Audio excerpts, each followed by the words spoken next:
profesor Ortiz nos va a dar una charla titulada Actividades de montaña y especies amenazadas.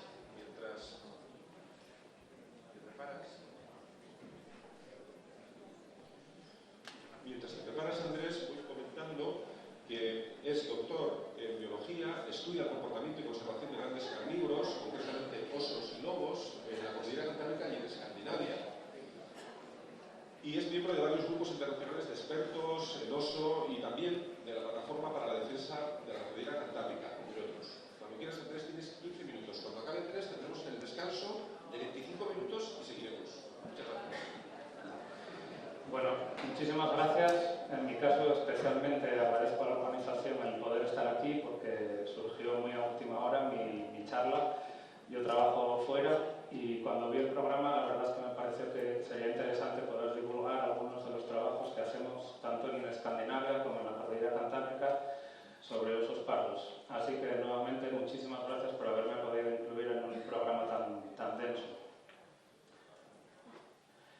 El mensaje básicamente que me gustaría transmitir es que hay una necesidad, a mi entender, muy clara de evaluar, lo cual quiere decir de medir, de cuantificar el posible impacto potencial de todas estas actividades recreativas, especialmente, que cada vez, como decían los anteriores ponentes, tienen más auge, y de regular, en caso de que se permitan, estas actividades. Voy a centrarme un poco en el ámbito cantábrico, además de ilustrar trabajos de Escandinavia, y sobre todo porque, como todos sabéis, hay especies en peligro de extinción, tanto de mamíferos como de aves. La flora ya se trata un poco, y me parece un asunto de especial interés. Como decía Óscar, yo trabajo con grandes carnívoros, esas especies que están en la parte superior de las cadenas tróficas, que normalmente viven en densidades muy bajas y que, sin embargo, tienen un papel en los ecosistemas, al menos en algunos ecosistemas, mucho mayor de lo que su abundancia podría hacernos pensar. Por eso se las llama especies clave. Durante décadas prestábamos o se prestaba atención especialmente a cuestiones demográficas ante el riesgo de extinción o las pocas probabilidades de viabilidad demográfica de las poblaciones de grandes carnívoros. También se presta atención a cuestiones como fragmentación y pérdida de hábitat. Y es un poco más reciente la preocupación por los cambios en el comportamiento de los grandes carnívoros como consecuencia o en respuesta a las actividades humanas. Sin embargo, básicamente lo que pueden causar estos cambios de comportamiento es que los animales tengan que dedicar más tiempo a vigilancia y menos a alimentación y descanso, pero esta respuesta, que en principio es de comportamiento, puede tener a su vez influencia en la reproducción y, por tanto, influir de nuevo en cuestiones demográficas, esas que nos empezaban al principio a preocupar. Como decía, ilustraré algunos trabajos con investigación que hacemos en Escandinavia. La verdad es que es una gozada trabajar allí, en el sentido de que el radiomarcaje es una herramienta habitual. Más de 800 osos hasta el día de hoy, en los últimos 30 años, han sido radiomarcados en Escandinavia, y hemos podido estudiar el efecto de diversas actividades humanas a distintas escalas. El tiempo es limitado, así que solo describiré algunas de ellas. Pero sí quiero incidir en que todo lo que diga está en trabajos publicados. En la última diapositiva está mi correo electrónico si alguien tuviera interés en alguno o en todos de estos trabajos. Hemos podido observar cómo afectan las actividades humanas a escala de paisaje, a escala de las áreas de cambio de individuos determinados, cómo seleccionan lugares de encame en relación con la distancia a pueblos o al inicio de actividades, como por ejemplo el inicio de la temporada de caza, cómo cambia el patrón de actividad, cómo reaccionan tras encontrarse personas. Todo ello gracias a estos datos de los osos radiomarcados. Iré ilustrando alguno de ellos, por ejemplo, sobre todo en relación con algunas de las actividades de las que se va a hablar hoy aquí. En este trabajo lo que hicimos fue mirar la proporción, estudiar la proporción de tiempo que pasan distintas clases de osos, machos adultos, hembras adultas, individuos jóvenes, en relación con la distancia a pueblos o estaciones de esquí. Y sin entrar en mucho detalle, lo que podéis ver es que los individuos adultos pasaron, más del 90% de las observaciones de individuos adultos están al menos entre 5 y 10 kilómetros de núcleos habitados. Es decir, los individuos adultos, los que pueden elegir, digamos, porque pensamos en los osos como una especie solitaria, individual, pero tienen realmente un montón de interacción entre ellos. Los individuos adultos realmente eligen estar la mayor parte del tiempo lo más lejos posible, esto está en kilómetros, de núcleos habitados o de estaciones de esquí. Muchos de los estudios lo que hacemos es mirar cómo cambia el patrón de actividad diario de los bichos, de los osos en este caso.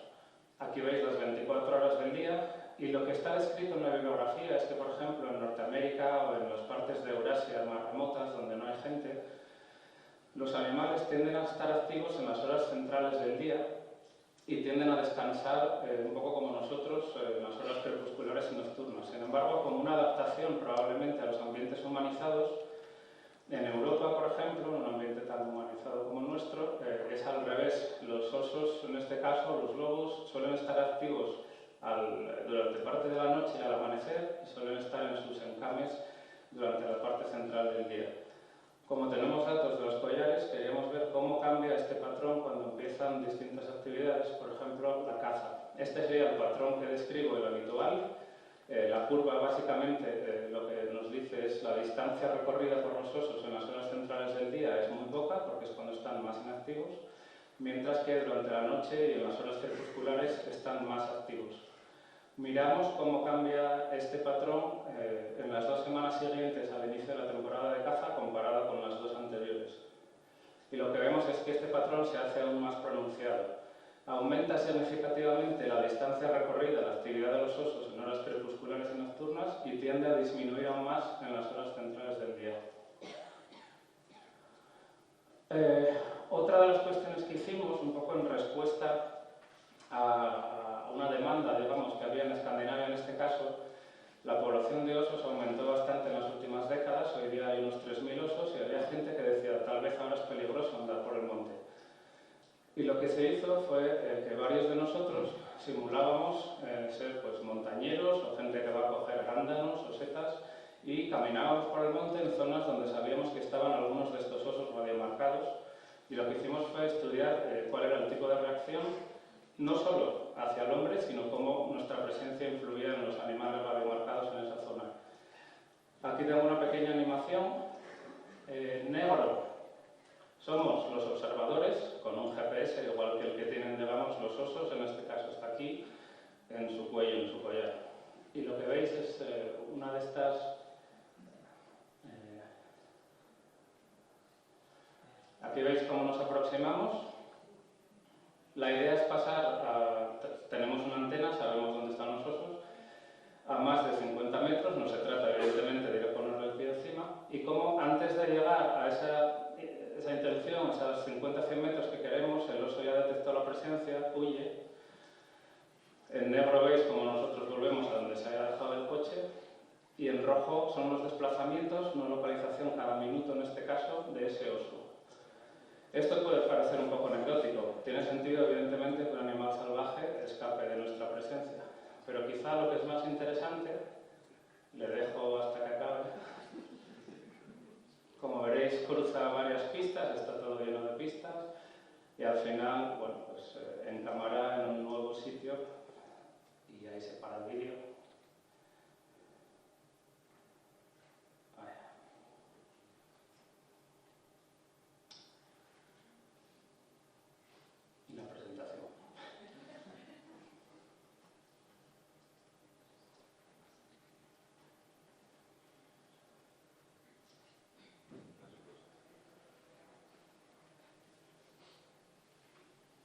Bien, aparte de esa reacción inicial, que puede ser previsible, lo que es quizá más interesante, aquí veis el día en que hicimos la aproximación, desde luego ese pico inicial en el movimiento de desplazamiento del oso genera una subida significativa sobre lo que es la media habitual, pero lo que es interesante, aquí veis día siguiente, segundo día después de la aproximación, tercer día, cuarto día, es que se mantiene otra vez ese patrón, ese animal molestado se hace más nocturno significativamente durante la noche hasta, este es solo un caso de un animal, hasta una semana, digamos que el animal cambia ese patrón de actividad diario que tenía previo a nuestra molestia, digamos.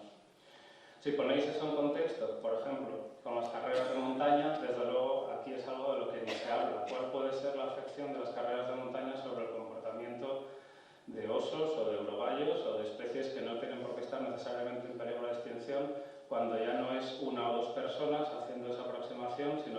realmente unos cientos de ellas.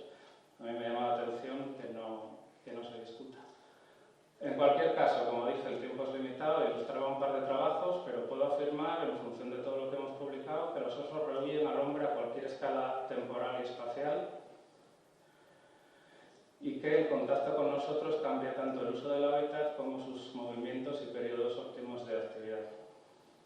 En la cordillera Cantábrica hubo una osa con cría radiomarcada en el año 2000, en Somiedo.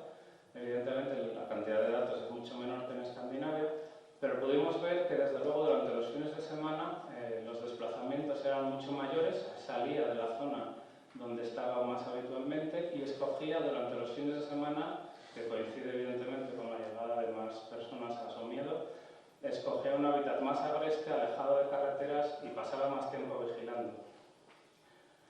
En 2010 y 2011, un trabajo que financió precisamente la Fundación Biodiversidad y que yo dirigí con la Fundación Osa de Asturias, lo que hicimos fue un montón de esperas, más de 600 esperas, mínimo 2 horas y media, tratando de ver especialmente osos dentro y fuera de parques naturales. Somiedo, Fuentes del Narcea, la zona aquí de Valdeprado, cerca, y por Alza en Asturias.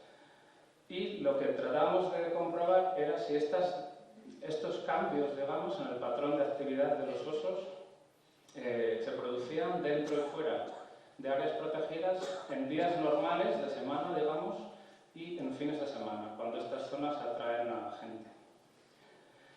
Y un poco similar al resultado anterior y a lo que comentaba de Escandinavia, lo que observamos, de hecho, es que las observaciones que teníamos entre estas 200 observaciones directas de osos, los fines de semana las observaciones fueron más cortas y más crepusculares dentro de áreas protegidas, de hecho, que fuera de ellas. Es decir, la diferencia era mayor dentro de las áreas protegidas que fuera. Sin embargo, está claro, todos lo sabemos, se ha generalizado mucho que la población de osos se ha recuperado. Hoy día probablemente hay unos 200 osos y a mí me parece muy importante recalcar que sigue siendo una población en peligro de extinción, desde luego. Pero se ha generalizado la oferta turística centrada en esta especie. En ocasiones se hacen esperas desde laderas como la que vemos en esta foto, que tiene Cantaderos de Urogallo, que está en una zona en teoría estrictamente protegida, con áreas críticas de hibernada de oso, y es desde esa ladera desde la que la gente se coloca para ver lo de enfrente, sin ningún tipo de regulación. Otros casos son aún más llamativos, como por ejemplo en Cangas del Narcea hay este efecto que nombraba Ignacio antes, de que hay, pues igual que quien coloca las coordenadas de un árbol online, en internet, enseguida, desde luego, hoy día se difunde la observación de un oso y hay zonas que están siendo realmente, bueno, por así decirlo, se están creando botellones con esto del turisteo. El turismo no tiene por qué ser malo, puede ayudar a divulgar el valor de una especie del entorno en el que vive, pero de nuevo parece claro que hay una necesidad de divulgación, de regulación y evaluación. Y no es que lo diga yo, sino que realmente, por ejemplo, para el caso del oso, está recogido expresamente en la legislación. Hay sitios, desde luego, que son un gran atractivo turístico. Esto es en Grand Teton, en Norteamérica. Allí reciben muchísimos turistas, pero también se prohíbe en ciertas zonas la observación de fauna, precisamente porque haya, como era en este caso, una osa con crías o cualquier otro tipo de actividad de los animales en un momento dado. En caso de que la evaluación resultara favorable, sería necesario establecer una regulación estricta. Y de hecho esto ya sucede con otras especies. Sin embargo, aquí, hoy por hoy, no hay otra regulación estricta para este tipo de actividades. Solo una diapositiva sobre lobos, porque habrá otra charla específica, pero que duda cabe que todavía tienen peor imagen en el medio rural y aún así se ofrecen incluso esperas en zonas de reproducción de la especie y en zonas donde la especie también es explotada cinegéticamente. Evidentemente hay un riesgo potencial, cuando menos, de que los animales se habitúen o pierdan cierto miedo a turistas que van a verles sin ninguna otra intención y en las mismas zonas, en un momento dado, empieza la temporada de caza. Es un riesgo potencial que no está medido ni discutido, al menos escrito negro sobre blanco. Un poco concluyendo, sí es cierto que los grandes carnívoros, muchas poblaciones se están recuperando demográficamente y que comparten un paisaje muy humanizado con nosotros, con el hombre en Europa. Pero algunos compañeros y yo replicamos, contestamos, nos lo aceptó también la misma revista, que deberíamos tener en cuenta no solo que algunas poblaciones estén recuperándose demográficamente, sino que deberíamos prestar también más atención a cuestiones de comportamiento, función ecológica y, en especial, a las áreas protegidas. Yo, por concluir, diría que no todo es necesariamente compatible y mucho menos cuando ni siquiera se están midiendo los efectos. Es necesario, insisto, evaluar, regular. Y aquí utilizo los mismos datos que utilizaba Carmen en su charla antes, expresados de otra forma, y solo para Asturias y Castilla y León me pareció muy llamativo que en este informe que recoge la abundancia, digamos, de carreras de montaña, si veis, por ejemplo, en Asturias, 11 de 11 en el año 2015 se realizaron en espacios protegidos. En Castilla y León, 29 de 30. Y en total, me falta un clic, básicamente el 90% de las 1000 y pico registradas en toda España, esto es en todas las comunidades autónomas, tienen lugar en espacios protegidos que fueron determinados como tal con un fin de conservación. Y con esto muchas gracias y como decía, si alguien tiene interés en alguno de los trabajos publicados, encantado en enviarlos.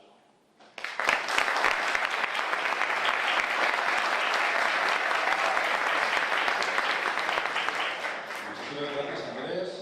Lo dicho, tenemos 20 minutos de parada. Por lo tanto, a ver si podemos estar aquí a las